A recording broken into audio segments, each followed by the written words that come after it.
Western North Carolina businesses need your financial support now more than ever in the aftermath of Hurricane Helene. This month, Darby Communications, based in Asheville, North Carolina, is donating its ad space here on the Rock Fight to help other outdoor businesses in Western North Carolina get back on their feet.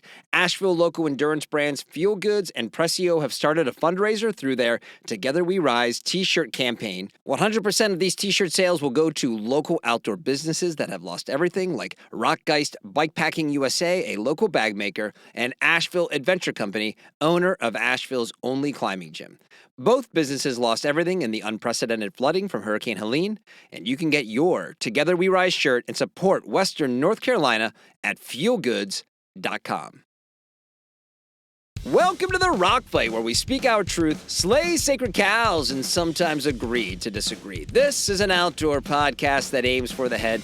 I'm Colin True, and today on the show, UK-based environmental fashion journalist Sophie Benson returns to sit down with myself and producer Dave and give us her thoughts on the slew of outdoor brands who've been making headlines with new upcycling and recommerce programs. She gives us her thoughts on the passage of new textile-centric legislation in California, and she breaks down a story she wrote about a new take-back program called Trashy. And then lastly, we play a quick round of This Week In Greenwashing. It's an action-packed episode, but first, please be sure to follow and rate The Rock Fight wherever you are listening. Clicking follow on your favorite podcast app and leaving that 5-star rating is the best way to help out this show, which we know that you love. And we want your feedback on this and every episode of The Rock Fight. Send your emails to myrockfight@gmail.com. And all right, let's start the show. Welcome to the Rock Fight, Rock Fight, Rock Fight. All right, Sophie Benson is back with us on The Rock Fight. Sophie is a freelance journalist who focuses on sustainability and fashion. Welcome back, Sophie. We've missed you around here. Hey, thanks for having me back. I know, it's been a while, hasn't it? I'm glad to be back. I know. Well, there's just nothing going on in, fashion sustainability. It's just not, it's been quiet. Just nothing happening. Fashion's fixed. It's all fine. Well, later on, we're going to have our regular segment that we do when Sophie joins the show called This Week in Greenwashing. But before we get to that, we have a handful of environmentally outdoor-focused stories that we want to talk about while we've got her here. So, Sophie, over the past month, we've been talking a lot about stories here on the Rock Fight coming out of the outdoor space about brand-specific re-commerce efforts and brands launching upcycled collections. Our point of view sort of generally here on the show is that while these are admirable efforts, they typically amount to very little in the grand scheme of things and perhaps even delay bigger solutions from gaining traction. You have a broader view of what's happening across all of fashion when it comes to the environment and sustainability. So I really wanted to get your opinion on some of these. So I sent you some links. I told you what was going on with Code Epoxy and Flylow and a number of other brands. How do you view these initiatives? Is the outdoor industry ahead of other fashion categories in this regard? I guess let's start with, how do you view these types of initiatives is probably the best place to start.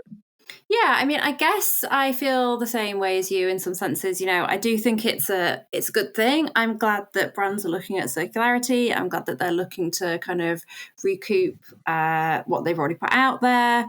It's good that they're thinking in this way, but I'm just really interested to see, well, what's the impact of these kind of resale platforms versus what their actual output is. And because they don't really tell us what their output is, then how can we really assess that? There's a really, really good campaign on at the minute by the All Foundation called Speaks Volumes, where they're asking brands to talk about their production volumes, their annual production volumes. And none of the brands that you kind of mentioned have stepped up to the plate. There's a few kind of outdoorsy sportswear brands that have. There's one in the UK called Finisterre. They said they made 359,000 pieces in 2023. There's an Aussie brand called Kathmandu. They made over 3 million pieces in 2023. So if you have that context, then you can kind of see, well, how many pieces are recirculating through their resale platforms. Then you can kind of see, well, are they offsetting anything? If they give us those production figures year on year, then we can see, okay, they're reducing production and then uplifting the circularity. So at least we have some context there. But without that, it just very much feels like it's brands saying, well, we don't really want to change our core business model. we're going to leave that how it is because that's working really nicely for us and we all have nice salaries. But let's put this kind of resale on the side, talk about it more than we're talking about our kind of main collections, put loads of kind of focus on it, and make it seem like, well, we're transforming as a brand as a result of it. So yeah, I don't know. It's it's good, but what's the context? We don't have it. So yeah, it's hard to say. Well, and then the other thing, this feels very box checky, I think, to Dave and myself, because you then see what the big announcement, we have this Recommerce platform. You can send us your stuff and we'll resell it on our website. But all of their marketing is still first quality goods, new product launches, all of those things. And they sort of, even if it's not intentional, they kind of cut the legs off from underneath the Recommerce piece of it by not really talking about it much after the launch. And then it just sort of exists. Now, Flylow did partner with Gear Trade, who was a secondhand retailer, to sort of drive that for them. We also had a company called Out and Back. The founder of that came on this week as another secondhand retailer, and they actually will provide the Recommerce initiatives for free for brands. But the founder, his comments were, a lot of times they need to do it themselves before they'll finally come to him after the fact and say, yeah, can you do this for us? So it does feel like it's still kind of a very box checky exercise. Yeah, and I mean, I think definitely more in the fashion space. It's definitely kind of white label resale platforms happening. So, you know, or just third party services. That's kind of what we're seeing more of. So it's interesting to me to see brands putting those logistics in place themselves in the outdoor space. I do think that's interesting. And I do really want to see more of those kind of logistical movements. So I do kind of praise that. But yeah, at the same time, it does feel a bit box checky. And I think it's really interesting what you say about the push for new product. There was a kind of taking it back to the fashion context, because that's where I live, that's my life. Fashion Week was quite interesting this time because there were a few brands who put kind of older, but not really archival, you know, like 5, 10, 15-year-old product back on the runway. So Prada, for example, did it. They put old season shoes in, and there was a massive uplift, in some cases like 78%, I think, in secondhand searches for those products. So can you imagine if like a brand did a campaign, it was like, this is our fleece from 2015, you can get it on our platform, it's super desirable. You know, that's fantastic. I'm sure they get a cut from those sales. It's not going to completely devastate and undercut all their new sales. It's not going to cannibalize their entire business model. Like, that would be so great. I definitely want to see more of that as well. And I think the stats for the searches, and this was within 24 hours, like it was an almost instant uplift. Sounds like a sneaker drop in a way, like people getting excited about it. Exactly. Yeah, they have the power to catalyze the secondhand market if they were to do it. But like you said, it's all about, well, what's out right now? What's brand new? Yeah, a campaign around a product or whatever you have, like, in addition to your new stuff too. I understand you want to promote your new stuff. I think that would go a long way to sort of putting some of our criticisms to bed. And the other thing that that part of this is how they entice people to donate is then you get a gift card for new stuff. So it's like it's like, hey, bring us your old stuff, and then you know what? While you're here, here's $50 off if you want to go shop around all that new stuff we got. So again, I think that's a really good point of like, how do you not only just have it as an option or something you can do to return your used goods, but then how do you continue to promote that as something that you have going for you as well? Yeah. I mean, I'd be so interested to see if any brand ever would do. Maybe Levi's did this, but any brand ever did like a buyback. Imagine if they offered a buyback instead of saying, "Oh, we'll just give you like $20 of credit," which really doesn't cost them much. You know, does it when you think of cost prices? I don't know. I can't see that ever happening, but that would be such a massive investment, wouldn't it, in the circular economy? And it then would stop that kind of extra. It'd be meaningful. Yeah. What about so Code Epoxy launched an upcycled collection, Renovo, which David and I thought sounded like a European car. But so it's you've driven your Renovo lately. But the what do you think about efforts like that? I mean, again, like on the surface, seems like, oh, good, you have leftover stuff, you have used product, you have unused product, and you're making something out of it. Have you seen those kinds of efforts be impactful in maybe the fashion category? Yeah, I mean, again, it's interesting because the scale of it's so small, and brands really haven't been able to move past that kind of pilot capsule collection prototype type phase. So you're getting labels that are coming through and they're built on upcycling, like 100% upcycled labels, doing really well, winning awards. And then when they want to scale, they're having to move away from that and they're going to virgin materials and they're saying, oh, well, I don't always want to just be known as a sustainable brand or the upcycling brand. That's the only way they can scale. So there needs to be some kind of investment in how do you productionize that? How do you scale that up? And I think, a brand like Cotopaxi potentially has the resources to do that. I mean, I know Patagonia has worked with Sway in LA, and they work with United Repair Centre in Amsterdam, London. So it'd be good to see kind of bigger brands who have that sort of revenue and financial kind of might, putting their weight behind that. But I do like it. Like, I think I like that they're sort of pushing the aesthetic of it so that potentially that's more accepted. I really like Portland Garment Factory, the zero waste studio that they worked with to produce the collection. I think it looks great. If I was kind of wore that, I mean, I wear lots of bright colours. I like that kind of thing, but not necessarily 100% my style. But, I would probably wear them if I was going to choose something like that. So yeah, on the surface, I do like it. But again, I kind of want production figures. I want to know how much you're making new. I want to know how much you're remaking. One of the things we've been talking about, like you said, there's so many brands. They're small. They're doing their own initiatives, even the logistics piece. But clearly, the more meaningful solution is a much bigger, consolidated back end aspect to this, from the collection to the processing to all of that. And even Patagonia has to third party that. And as big as Patagonia is, still it's a very small percentage of overall of their sales, as well as the market is like. So is there anybody in fashion that's looking at that from a scale perspective that could be translatable out? What do you see on that side of the equation? Yeah, very little. In terms of the kind of the take back logistics, trying to sort of scale that up and that side of things. Yeah, I mean, in-house, it's really not happening. Again, like I've seen, I think it was Diesel who did kind of a campaign, and they wanted some of their archival denim because they wanted to relaunch it. But again, that's small, that's kind of piecemeal. Not to jump ahead too much, but I think we are going to talk about Trashy. Trashy is the company who is looking to scale this on a global level.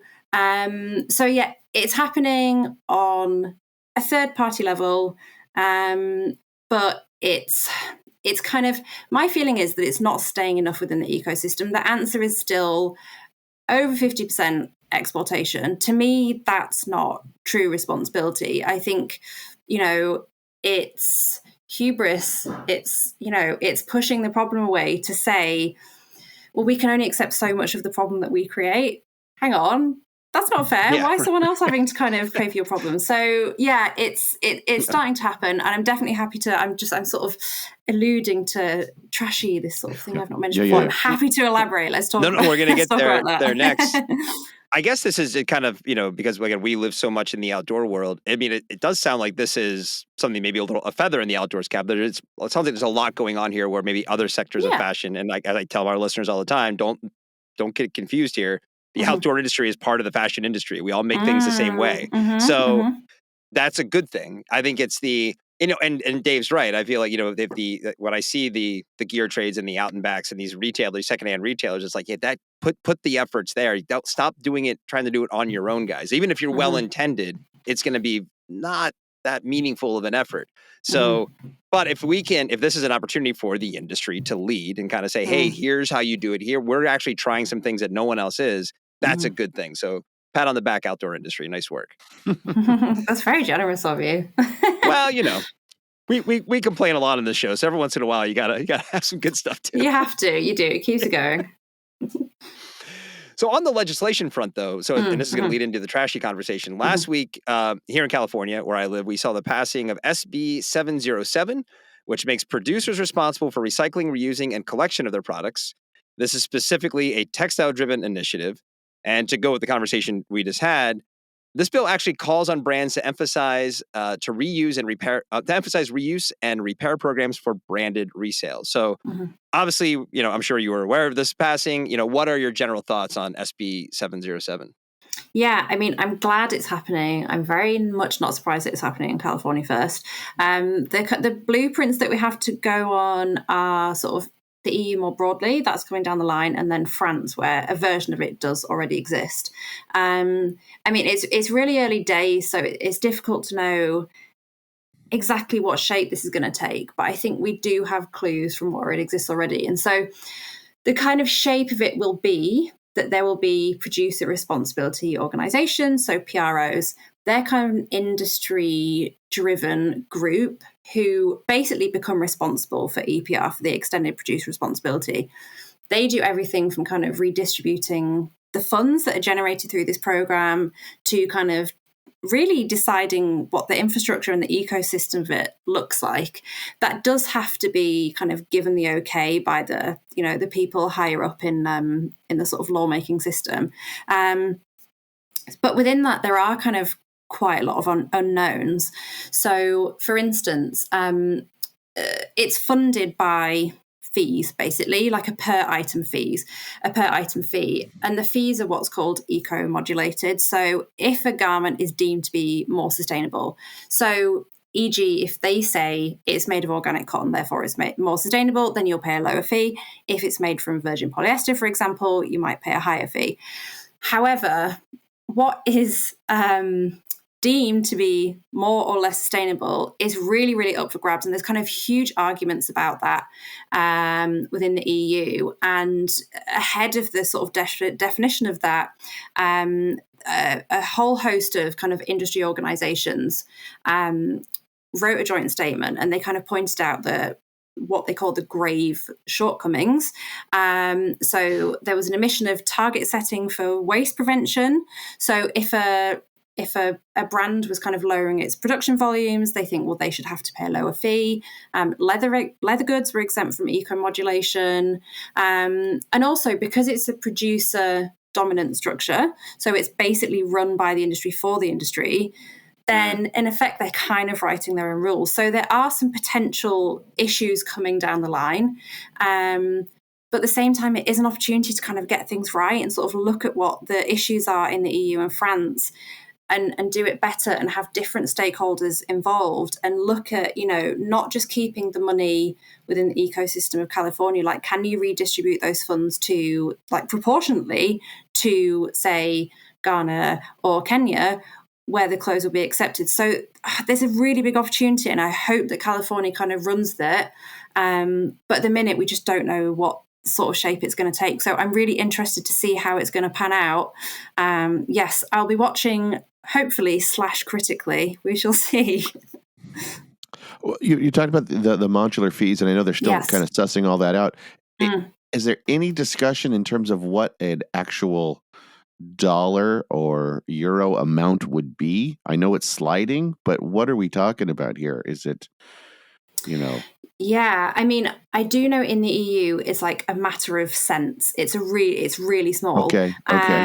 But I know that advocates in Ghana are looking for as much as, I think it was 50 US cents per item. Okay.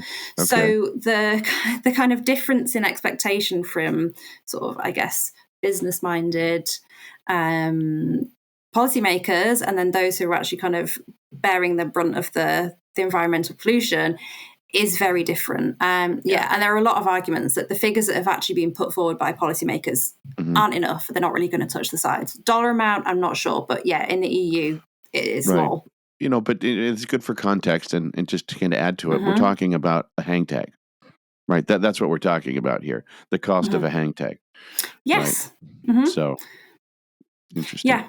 Absolutely. And we don't know what it's going to look like. And it could be, what do collections look like?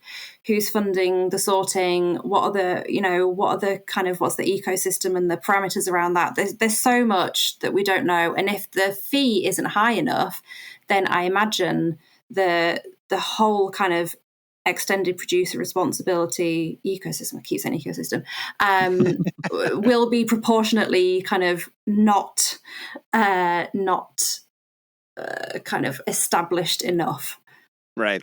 Yeah, it's funny. My next question, and you kind of touched on it, was like, what are brands going to do to likely work around this? And it sounds like, with other your examples you're giving, like they're already figuring that out. Like, how do we sort of like make this work for us and still get to do what we want to do without actually potentially having to comply? But yeah, I mean, it's interesting to watch. I mean, any movement in this is good. I mean, I think like you still have things like the New York Fashion Act that hasn't passed yet, and there's there's other legislation out there.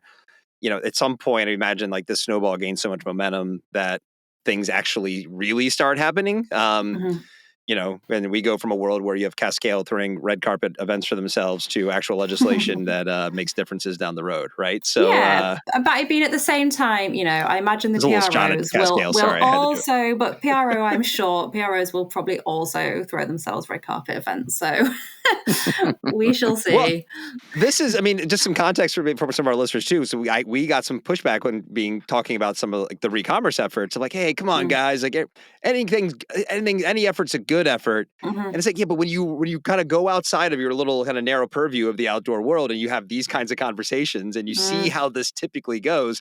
I mean, okay, great, this got signed last week. I mean, that anyone who's aware has probably been already plotting for how they're going to deal with this, when do they have to comply with it? I would assume anyone who's smart would be. So it is kind of the reality of the world. But the more and more of these things can happen, the better it will be. Sophie, do you see anybody kind of over the horizon, like Colin just kind of said, this isn't new. If you've been following this, you've tracked California's progress, in New York's before that. Anybody else out there that are doing? And I know France is kind of leading this in the EU, but do you see any other markets that are looking at this from a different perspective or are trying to get ahead of it? Yeah, I think there are a couple of other European countries. I mean, I know the UK has discussed it, but I think we're just in chaos. So I don't know. I don't think that's going to happen. Like since we left the EU, we're not doing anything right. So I think that's shelved. I think Sweden are looking at it, but forgive me, that might be wrong. There are other European markets anyway, but in terms of kind of outside of the EU, I'm not kind of hearing any movement. But that's really because they're the kind of receiving countries rather than the sender countries. It's the sender countries that need to be kind of stepping up to the plate. And I think, like Colin, I totally hear what listeners are saying, but I think as we move on each year, I think campaigner, consumers or activist, policymaker expectations grow.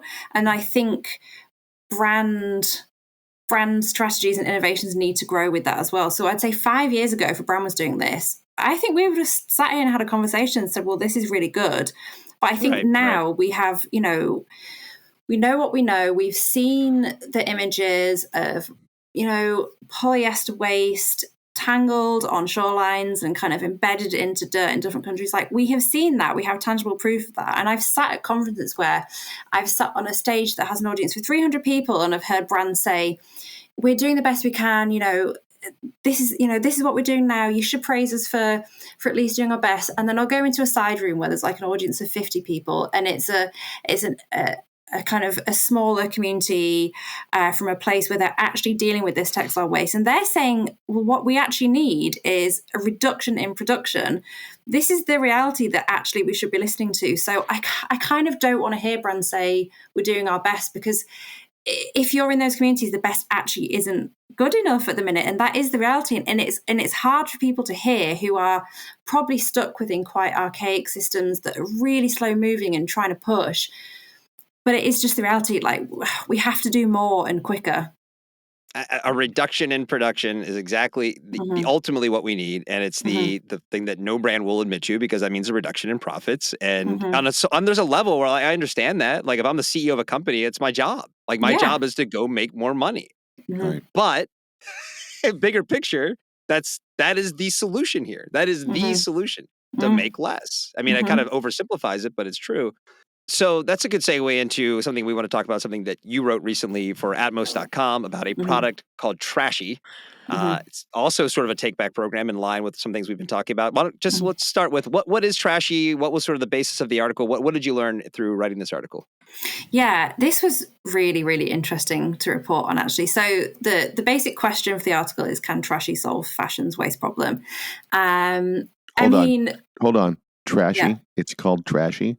It's called The Trashy. name of it's Trashy. Trashy It's just- IE. Was it originally featured on South Park? It sounds like a Simpsons or a South Park parody of a character, right? And we're gonna Little walking trash bag. We're gonna have merchandised beach towels with Trashy on that. I'm sorry, I just was like, wow, Trashy. Okay, continue. Yeah. I mean, I guess it's a play on the fact that people treat fashion as trash, I guess. I think it's a great name, actually. Yeah. I mean, so to explain the kind of concept. So yes, Trashy is a so-called recycling platform. So you buy a Trashy bag for $20. You fill it to the brim. I mean, some of them are huge. You can put a lot of stuff in there with any textile product. You send it off, and in return, you get what's called Trashy cash. So you'll get $20 worth of Trashy cash, and then that can be kind of exchanged for different rewards on their sort of rewards portal. And that can be like money off new clothes, it can be money off food, etc. So it's like the incentive model, basically. The argument for Trashy is that they say, okay, 85% of textiles go to waste. We want to solve that problem. That was sort of the claim on the website. That was the first ever article. I don't know if that claim is still on the website. Interesting to know. Basically, the promise is that 90% of what they receive, so more percentages, 90% of what they receive specifically won't go to landfill. That's the kind of promise they make. So they do admit that some of it is unusable and savable, and that will be landfilled in the US. 40% of everything will stay in the US in some way, whether that's through resale, etc. But that means that 60% is still exported. Now, they say they're different to other exporters because they grade things into 253 different grades. So they say they're highly sorted. It's very precise.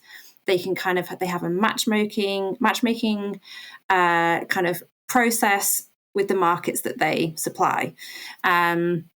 Therefore, it doesn't go to waste. They verify what happens to it. So that's kind of the basis of it.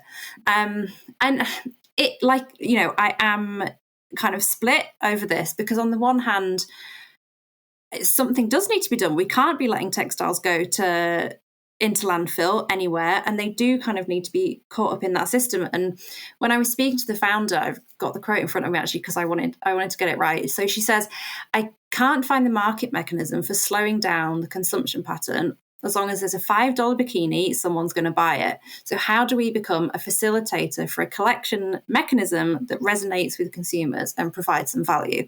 Like, I understand that. She can't fix the underlying industry, so she's trying to do something about all the waste. But at the same time, the other people that I spoke to about, does this highly sorted process help, say, well, what we are receiving is already sorted. So sorting doesn't necessarily fix the problem. And there's also the question of the validation. So 90% of what they receive doesn't go to landfill, but there needs to be an asterisk because really that's 90% of what they receive stays out of landfill until the point of receipt. So you send me a t-shirt, I receive it, it doesn't, there you go, that's dead out of landfill. But then I could immediately go and throw it in the bin. So because the downstream is so diluted, I think that's a really bold claim to make without a caveat or any further context. So that's kind of one issue. On the other side of things, the kind of factor that I thought would be an issue, which is the kind of reward system, I was like, okay, surely that's pushing more consumerism. Speaking to consumer psychologists, it's really interesting to see that that's actually kind of necessary for behavior change, as much as that's quite, I'm not really necessarily very comfortable with that reality. Without that, a lot of people just wouldn't do it. They would just throw their clothes in the bin.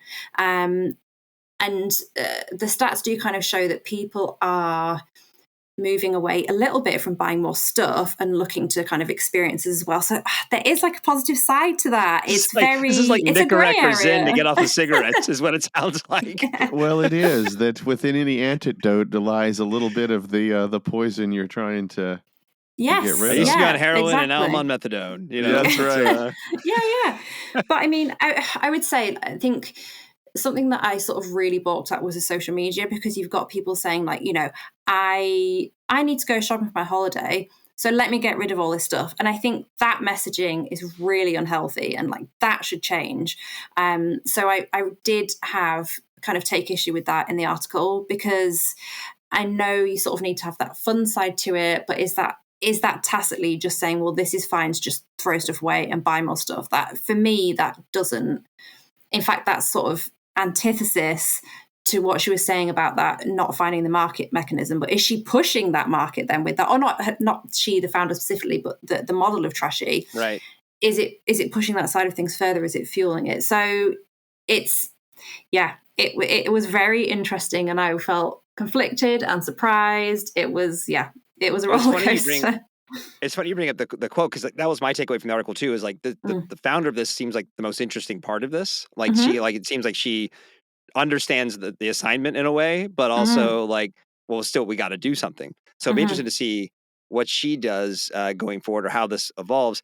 As you look at it though, just if you were just giving on pure, like we're a little inside baseball here, right? So if this were just pure advice for a consumer, because I think pairing this against just a secondhand retailer, right? So again, we talk a lot about Gear Trade here. Gear Trade has done it so you can sell stuff, you can get money for your stuff. They'll send you a box, you can ship it, and make it really simple. And then it's like, just here you go. You send it to them, and you can get some credit or whatever it is. Would you say it's better to support a secondhand retailer like that, or to try something like Trashy? And like, what's the better outcome for the stuff, I guess, in terms of like, if you care about where your stuff goes? Yeah. I mean, for me, the kind of pinnacle is keeping it within your locality, basically. So if you can swap it with your friends and families, you can sell it within your country, then I think that's really good. If it's scraps, if you can donate them to like a local fashion school, I think that's great, because you're keeping it within your borders. But at the same time, there are services like, so in the article I mentioned Sway. For those of you who are lucky enough to live in LA, I'm really jealous, because they do basically the same thing. They do a take back bag, they have an incentive, but everything is domestic, and they remake, they upcycle, they resell. They're such a fantastic, just kind of end-to-end remaking production facility. I just basically want one of those in every city. So the first port of call should really be thinking like, how do I keep this local and stop it becoming someone else's problem? So if a resale, platform is kind of doing that and is doing domestic sales, then great. I think that's another good option. This also kind of brings up a couple points. One, the need of traceability within the chain, right? Because you talked about, and then secondly is we go back to the durability aspect, right? In the sense of, because if it's not durable, you can't reuse it, right? And so then it becomes more into a recycle or a repurpose, which then has collection and processing and all of these pieces to it. So just kind of interesting, though, the idea of that the traceability, which comes up in the deep weeds of supply chain, really does have, though, this almost consumer necessary aspect to it in terms of ensuring the quality of what's being collected. Yeah. And I mean, conveniently, that does link back to SB 707, because you would hope that durability would be one of the factors for the eco-modulation. Right. And therefore you would hope that would drive durability. So again, we will see, but I think it's just proof that kind of every single aspect of this whole conundrum is so connected. You can't do one without the other. No, and it is a holistic, we talk a lot about it. It is a holistic solution. There's just no one piece is going to solve it. It's going to be taking all these pieces together. I'm still just fascinated by the idea, though, that they're kind of proving out that the answer to overconsumption is actually promoting consumption, right? Because of our behavior. That is just, it's just fascinating. Colin, it reminds me of course, outdoor retailer in Salt Lake City, where they have a rule that you cannot have two drinks in front of you. So you have to make sure that you slam and consume the first drink before you can get the second. And seems like kind of what we're going on with here. I think they fixed that, but I don't think that exists anymore in Utah. So maybe that means that's hope for the fashion space. And hey, Sophie, if there is a solution to your wanting of Sway, you could just move to LA. I mean, I think I've seen your Instagram. I think you'd fit in very well in Southern California. I think I would too. If anyone's got visa connections, just let me know. We could do this in person then. Visa, MasterCard, American Express, they take them all. Don't you worry. Don't you worry. It is LA. All right. Well, that gets us to our last topic, which is where we clear out and we let our friend Sophie Benson talk about what's happening this week in greenwashing. Greenwashing, as everyone we know, is a happens in every sector of making stuff, not even just in probably fashion and apparel. So we like to highlight some of the stories of what brands are up to hide the efforts. Will hide their efforts to not make things more responsibly, I suppose is the best way to put it.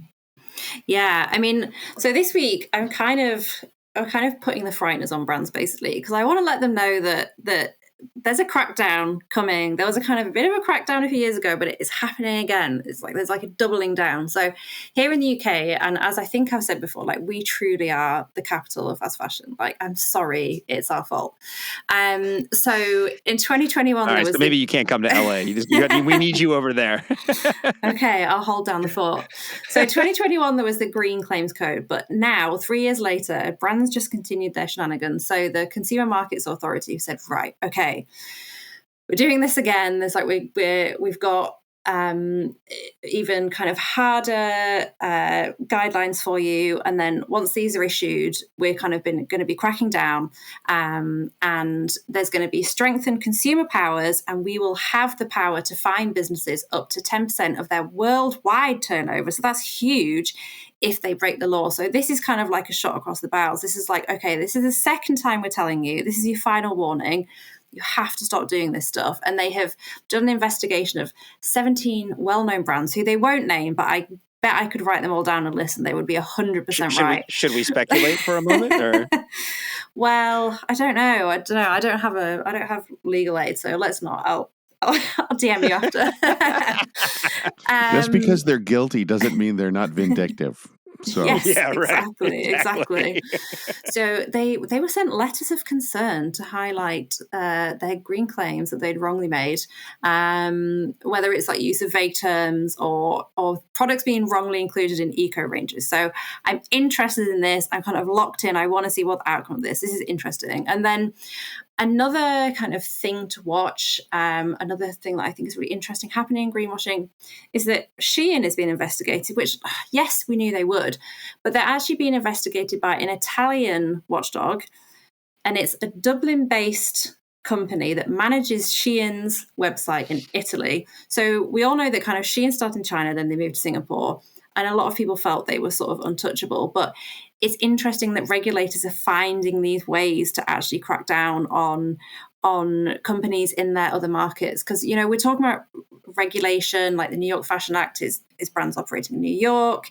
SB 707 is going to be brands that kind of operate in California. But this is kind of regulators are finding ways to sort of these companies that aren't operating in their market and say, but we've got you here because you have an office here, you have this person in charge of your website here. So I'm kind of hoping this is like the start of a snowball, and brands see this as a bit of a warning, and they start like, I don't know if they all have that like green leaf, don't they, next to their so-called eco products. Like I just want to see those removed. I want to see some truth. So yeah, I think this is interesting. I really like that regulators are being quite wily about this. Yeah, so I want to see where this goes. I've got my eyes on some certain brands. Do we know what they're actually going after them for in Italy? Do we know specifically or not? Or do we just know that they're sort of broadly looking into it? So they're going after the fact that they have potentially misled consumers with environmental claims. And so they're focusing on, I think, 2 hashtags. So I'm being very careful. So they have Shein in the know, and they have Evolution, which is awful. And then they also have a social responsibility section of their website. So they're basically going after those specific things as markers of their so-called sustainability. So yeah, I mean, I love that it's kind of just like a single tagline can be your downfall. So we'll see.